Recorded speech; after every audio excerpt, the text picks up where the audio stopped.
Hello everyone, commerce अध्ययन में हम देखेंगे जॉइंट स्टॉक कंपनी के बारे में बात करने वाले हैं। उसकी meaning, definition, features, objectives and causes of popularity. तो चलिए स्टार्ट करते हैं इस वीडियो को और देखते हैं कि क्या होती है जॉइंट स्टॉक कंपनी, इसके अपने क्या फीचर्स हैं और क्या ऑब्जेक्टिव्स होते हैं एक कंपनी के। Company and joint stock company एक ही चीज़ होती है, इसको जॉइंट स्टॉक कंपनी हम बोलते हैं। ठीक है, तो स्टार्ट करते हैं वीडियो को और चीज़ों को डिटेल में समझते हैं। A company is an association of many persons who contribute money or money's worth to a common stock and employ it in some trade or business, and who share the profit and loss arising therefrom.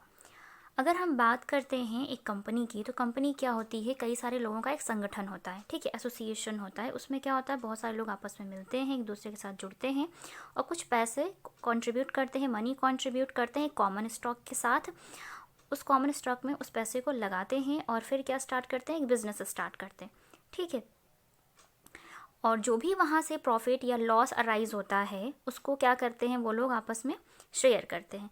तो ये होती है आपकी company. इसके features की बात कर लेते हैं कि फीचर्स ऑफ कंपनी क्या है। सो सेपरेट लीगल एग्जिस्टेंस, तो ये इसका सेपरेट लीगल एग्जिस्टेंस होते हैं। जो भी कंपनी के मेंबर्स हैं उनसे इनका कंपनी का जो एग्जिस्टेंस है, जो उसका अस्तित्व है, वो अलग होता है। कंपनी के मेंबर्स की एंटिटी से सेपरेट होता है, डिफरेंट होता है। ठीक है, परपेचुअल सक्सेशन की बात करें तो इसका एक अपना शाश्वत उत्तराधिकार होता है। कंपनी का अपना एक शाश्वत उत्तराधिकार का मतलब होता है यहाँ पर कि वो अपने नाम के साथ काम करती है। उसको कुछ राइट्स होते हैं जो अपने नाम के साथ ही काम करेगी।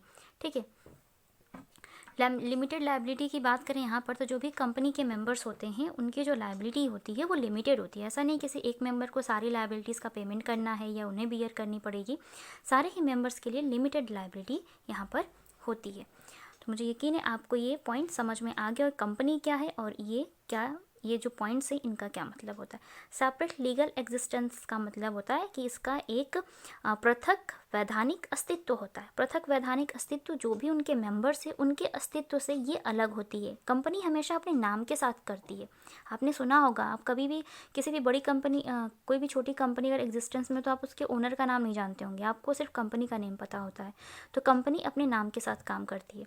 ठीक है, next point is transferability of shares. जो भी शेयर्स होते हैं कंपनी के, उसको आप ट्रांसफ़र कर सकते हैं। ठीक है, तो वो क्या होते हैं, वो ट्रांसफरेबल होते हैं। जो भी कंपनी के शेयर्स हैं उसको ट्रांसफ़र किया जा सकता है।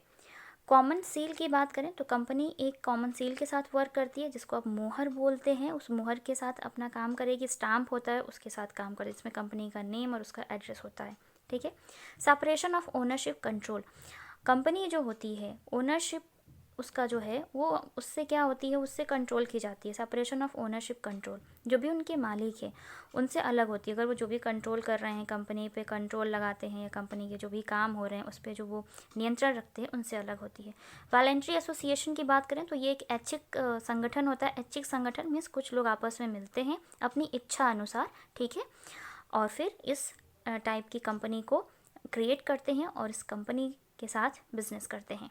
आर्टिफिशियल लीगल पर्सन की बात करें तो ये एक कृत्रिम वैधानिक व्यक्ति होती है। कृत्रिम वैधानिक व्यक्ति, जैसे मैंने बताया था कि पर्सन अकाउंटिंग में आपने पढ़े होंगे, टाइप्स ऑफ पर्सनल अकाउंट में टाइप्स ऑफ पर्सनल अकाउंट्स। तो उसमें क्या होते हैं कि अलग अलग टाइप्स के पर्सनस होते हैं।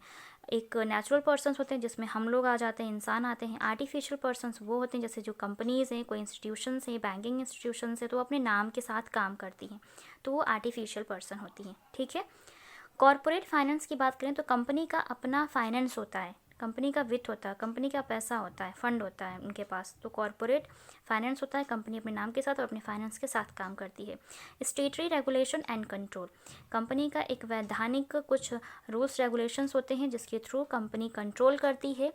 ठीक है, अपने नाम के साथ वो काम कर सकती है और जैसे कुछ अगर मैटर होता है जो कोर्ट तक जाता है तो उसको पूरा ये मतलब रेगुलेशंस को फॉलो करते हुए उस कंट्रोल कर सकती है चीज़ों को। ओके, तो ये कुछ पॉइंट्स थे किससे रिलेटेड, फीचर्स ऑफ कंपनी के। तो कंपनी की ये कैरेक्टरिस्टिक्स भी हो सकती हैं, फीचर्स भी यही हैं, तो आप देखिएगा इसको अच्छे से। अब हम बात करते हैं objectives of joint stock company. Rapid industrialisation. Joint stock company का जो भी फॉर्मेशन किया जाता है ना, बहुत ही रैपिड कहते नहीं कि बहुत तेज़ी से होता है, क्योंकि बहुत सारे लोग आपस में मिलते हैं, पैसे लगाते हैं और फिर इस ऑर्गेनाइजेशन को स्टार्ट करते हैं कंपनी जैसे। तो इसका जो इंडस्ट्रियलाइजेशन होता है वो बहुत ही रैपिड होता है, बहुत ही फास्ट होता है, तेज़ी के साथ होता है, कंपनी बहुत ही तेज़ी के साथ ग्रो करती है। ठीक है, लार्ज स्केल प्रोडक्शन की बात करें, क्योंकि कंपनी अगर आप अकेले स्टार्ट करेंगे तो प्रॉब्लम आती है। अकेले जब आप बिज़नेस करते हैं उसको सोल प्रोप्राइटरशिप करते हैं, जो ज़्यादातर चलता नहीं। और कंपनी में क्या होता है कि अगर आपके पास जो पर्सन जुड़े हैं वो काबिल हैं, उनके अंदर अच्छी एबिलिटीज़ हैं, को अच्छा स्टॉक है आपके पास, तो कंपनी अच्छे से ग्रो करती है। ठीक है ना, तेज़ी के साथ। लार्ज स्केल प्रोडक्शन, कंपनी में ज़्यादातर जो प्रोडक्शंस होते हैं वो बहुत ही बड़े स्तर पर किए जाते हैं। ठीक है, ज़्यादा मात्रा में किए जाते हैं। Better utilisation of resources, company के पास जो भी रिसोर्सेज अवेलेबल हैं, चाहे वो फाइनेंस से रिलेटेड हों, चाहे प्रोडक्शन से रिलेटेड हों, चाहे मार्केटिंग से रिलेटेड हों, चाहे ह्यूमन रिसोर्स से रिलेटेड हों, जो भी उनके पास मैन पावर अवेलेबल है, मशीनरीज़ हैं, उनका ये क्या करती है, बहुत ही अच्छे तरीके से उपयोग करती है, यूटिलाइज़ करती है उनको। मोबाइलाइजेशन ऑफ आइडल रिसोर्सेज की बात करें तो जो भी मोबाइलाइजेशन है उसका जो रिसोर्सेज है, मोबाइलाइजेशन का मतलब है कि जैसे कि फ़ंड मोबाइलाइजेशन भी होता है, कुछ चीज़ें मशीनरी होती है, किस तरीके से उनको यूज़ करना है, किस तरीके से उनको क्रियाशील रखना है। ठीक है, मतलब गतिमान रखना है उसको किस तरह से गति प्रदान करनी है। ठीक है, कि वो कॉन्टीन्यूअस कंपनी अच्छे से वर्क करे अपने सारे रिसोर्सेज को अच्छे से यूज़ करते हुए। नेक्स्ट पॉइंट की बात करते हैं यहाँ पर, तो वो है आपका सेल्फ रिलियंस। यहाँ पे ये सेल्फ लग रहा है आपको, बट ये सेल्फ रिलियंस है। ठीक है, तो ये प्रासंगिक होती है स्वयं के लिए, मतलब इसके जो चीज़ें होती हैं वो रेलेवेंट होती हैं सोसाइटी के लिए भी, उसके खुद के लिए भी। Growth of social sector and rural economy की बात करें तो जो कंपनी होती है, जो भी सोशल मतलब एक देश का जो समाज है, जो उसका रूरल इकोनॉमी है, उसमें भी बहुत ज़्यादा ग्रोथ दिखाई देती है। कंपनी ग्रो करती है, एक कंट्री में कोई कंपनी है तो अच्छे से ग्रो कर रही है, तो हर जगह इसका इम्पैक्ट पड़ता है, चाहे वो सोशल हो, रूरल इकोनॉमिक कंडीशन हो कंट्री की, वहाँ पर भी। ठीक है, एम्प्लॉयमेंट जनरेशन की बात करें तो यहाँ पर क्या होता है कि एम्प्लॉयमेंट देती है लोगों को, तो जनरेट करती है, ये जनरेशन बोल सकते हैं कि आज के टाइम में जो इस तरह की कंपनीज़ होती हैं इनको हम एम्प्लॉयमेंट जनरेशन बोलते हैं। Improvement in standard of living, जो भी लोग हैं जो इस तरह की कंपनी से जुड़े हुए हैं, जॉइंट स्टॉक कंपनी ऑर्गेनाइजेशन से जुड़े हुए हैं, उनकी जो भी लाइफ स्टाइल है, लिविंग है, उनका स्टैंडर्ड क्या होता है, काफ़ी इम्प्रूव होता है, अच्छा होता चला जाता है।